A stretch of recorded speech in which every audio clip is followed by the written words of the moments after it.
Bom, tive que dar uma pausa aqui na gravação por um ruído, mas a gente volta aqui. Então eu falei, não é só eu posicionar as células, eu tenho mais do que isso, né? Eu tenho que controlar o fluxo da informação, né? Essas coresinhas aqui me representam controles de clock que eu tenho que fazer, né? Que a gente trabalhou muito nesse artigo aqui de 2016, que trouxe uns ganhos muito interessantes para esse tipo de dispositivo, certo? Então, esse tipo de fluxo, de controlar o fluxo, me faz ter informações muito interessantes aqui dentro. Bom, um outro dispositivo de computação, nanocomputação de campo acoplado, que é, digamos, filho do QCA, é o que primeiramente foi chamado de QCA magnético, que é o NML. Né? O NML é a sigla de Nanomagnetic Logic. Tá? O que eu tenho aqui? Eu tenho uma estrutura magnética, um material alongado, na escala nanométrica, né, um elemento alongado, cujos spins, né, um material obviamente magnético, cujos spins, né, se alinham. Então eles se alinham nesse eixo mais longo do material. Então eles se alinham ou para cima ou para baixo. De novo, eu tenho a lógica binária aí.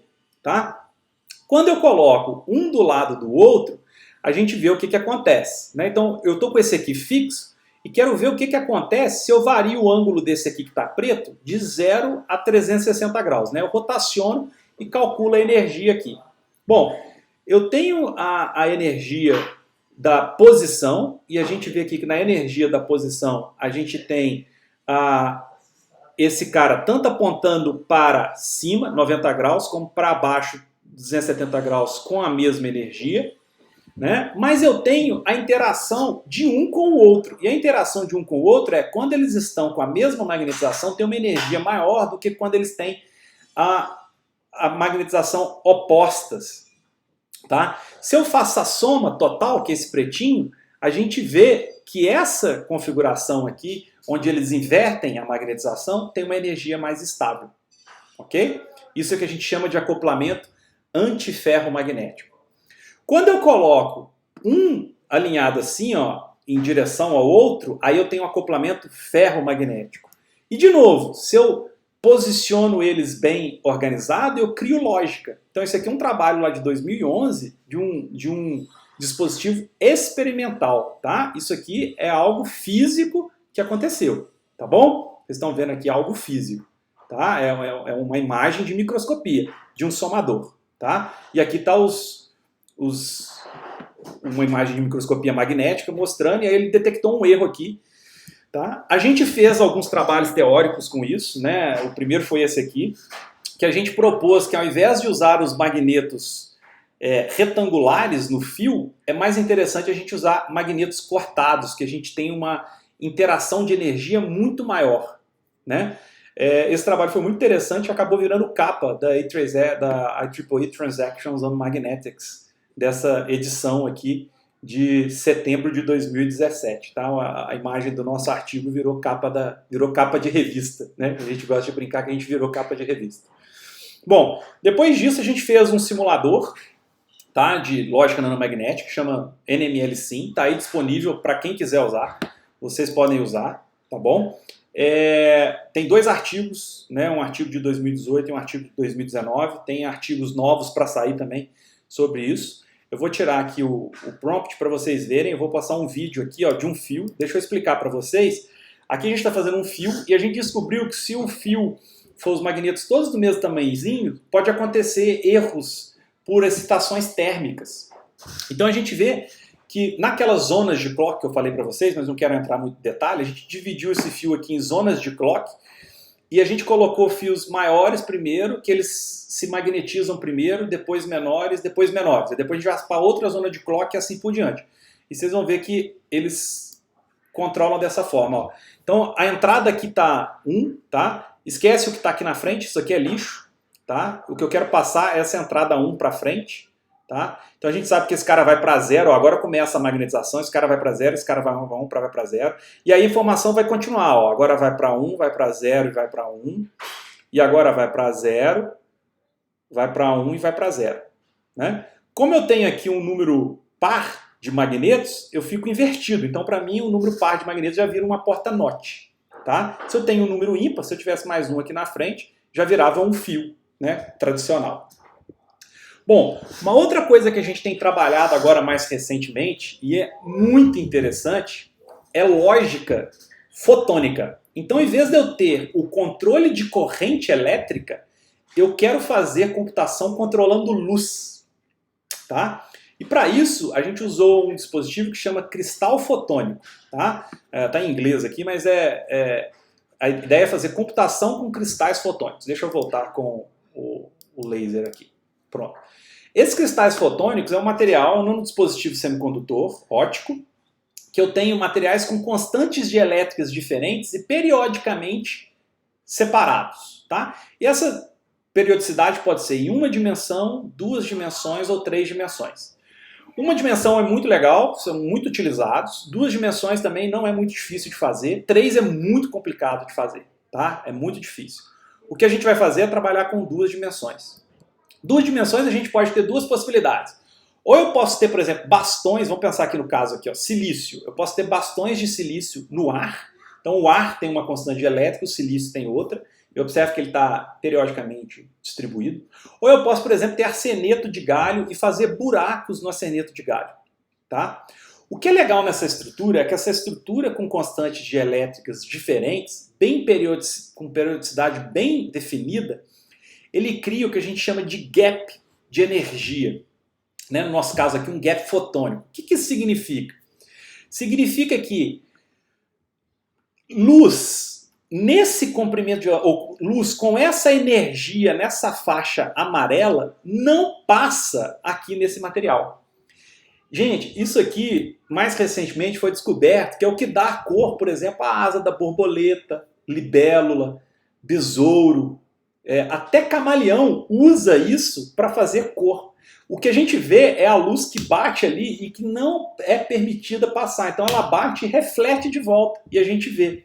Então o que acontece é, se eu pego a luz, né, no comprimento certinho de onda, que não é permitida no cristal, e jogo no cristal, ele bate e volta, reflete. Então ele vira uma barreira para aquela luz.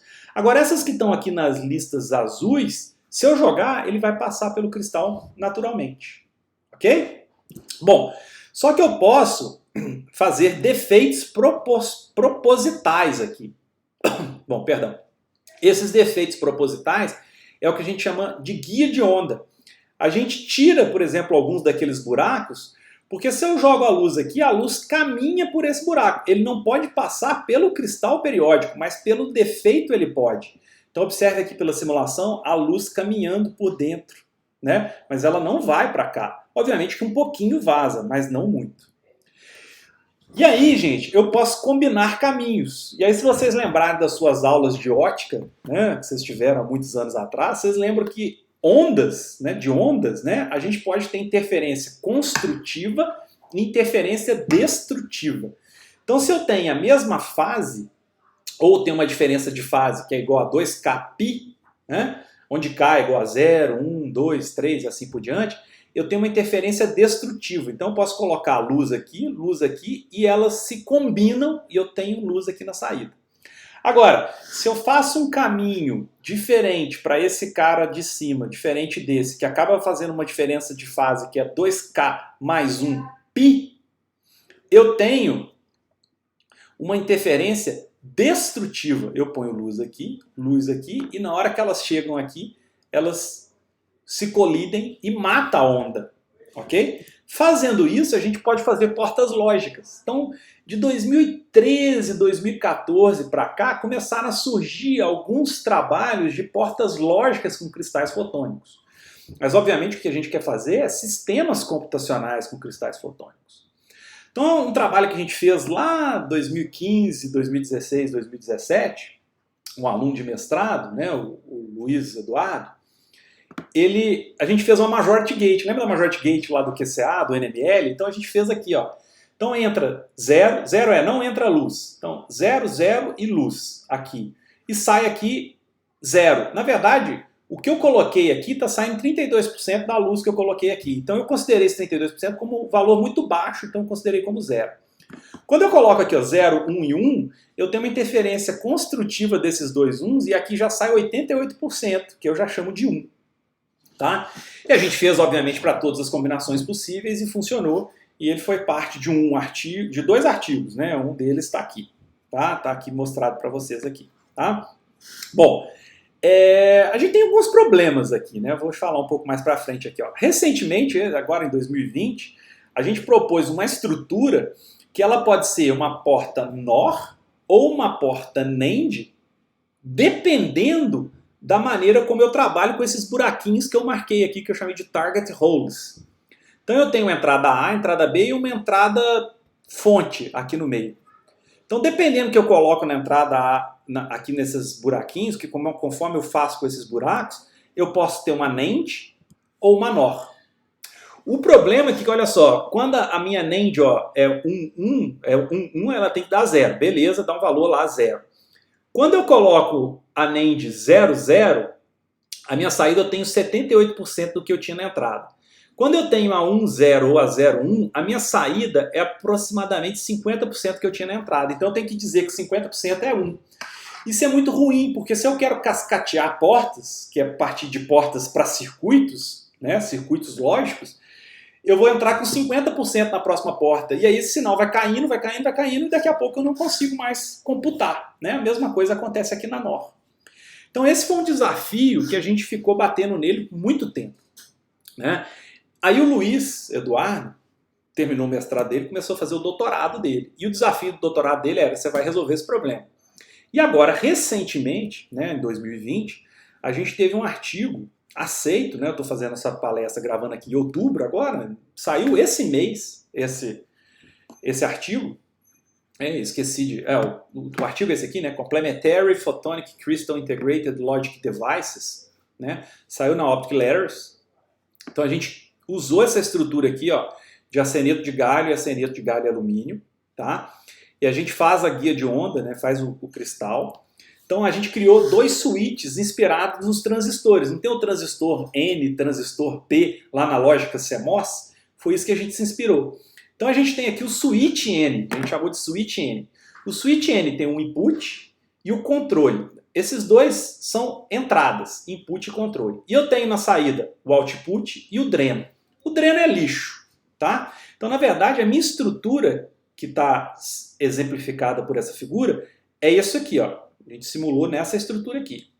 Então, eu tenho o input e o controle, tem uma interferência construtiva dos dois aqui, depois eles se dividem, e aí eu tenho o output e o dreno. E aqui eu coloco uma microcavidade, que a gente chama, né, que é um defeito também que eu coloco aqui, para reforçar essa saída usando um efeito não linear óptico.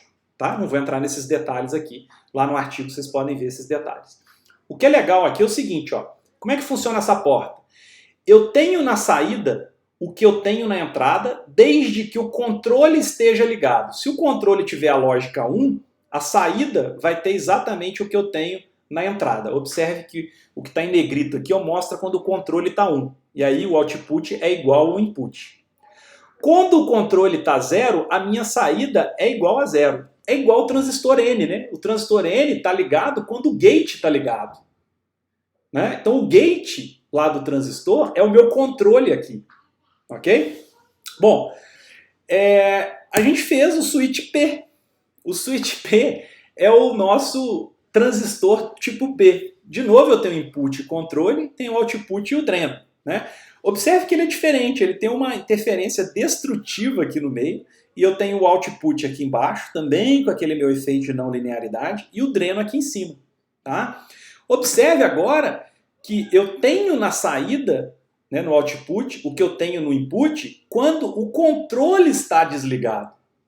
Quando o controle está ligado, na saída eu tenho 0, sempre. Tá? Bom, isso aqui é o transistor do tipo P, que está ligado quando o gate está igual a 0. Né? Exatamente, quando o controle aqui está igual a 0, o meu switch está ligado.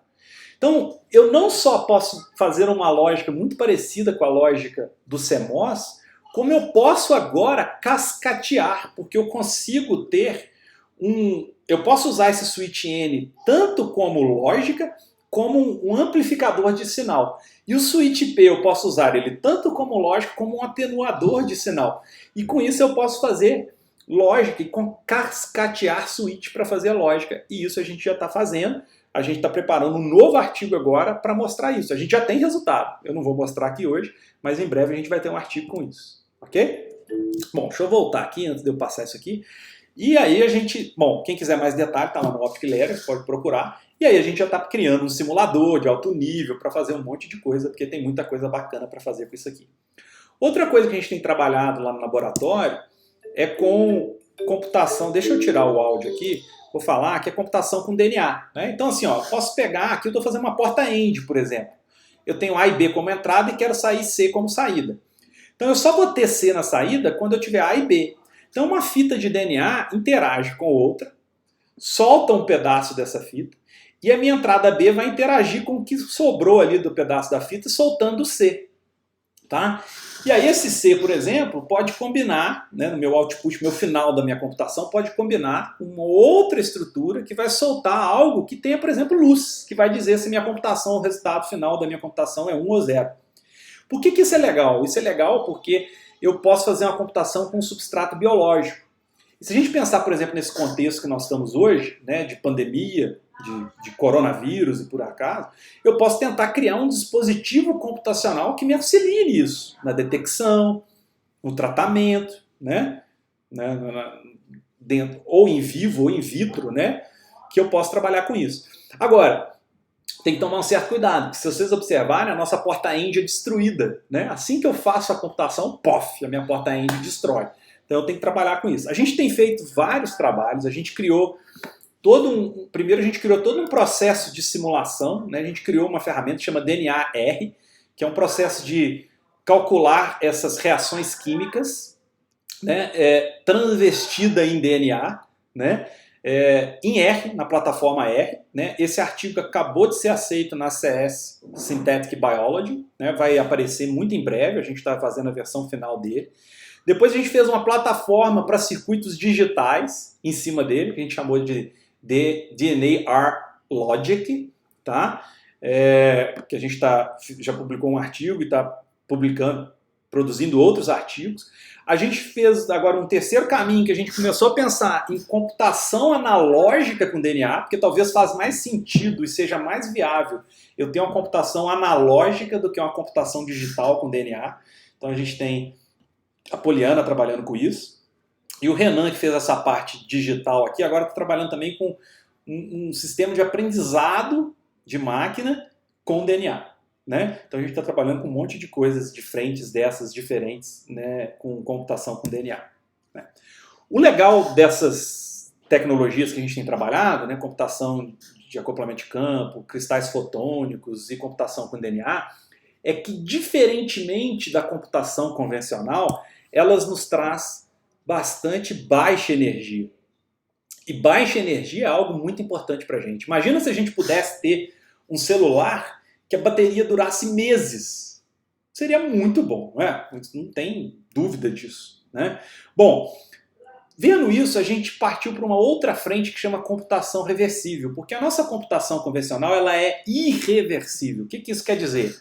Opa, uma porta AND, quando eu tenho uma saída igual a 0, eu não sei quais foram as minhas entradas. Pode ter sido 0, 1, 1, 0, 0, 0.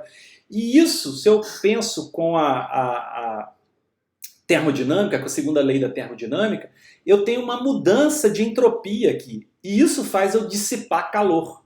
Tá? Então a gente tem todo um estudo estabelecido com isso, de como melhorar o design de circuitos para economizar energia.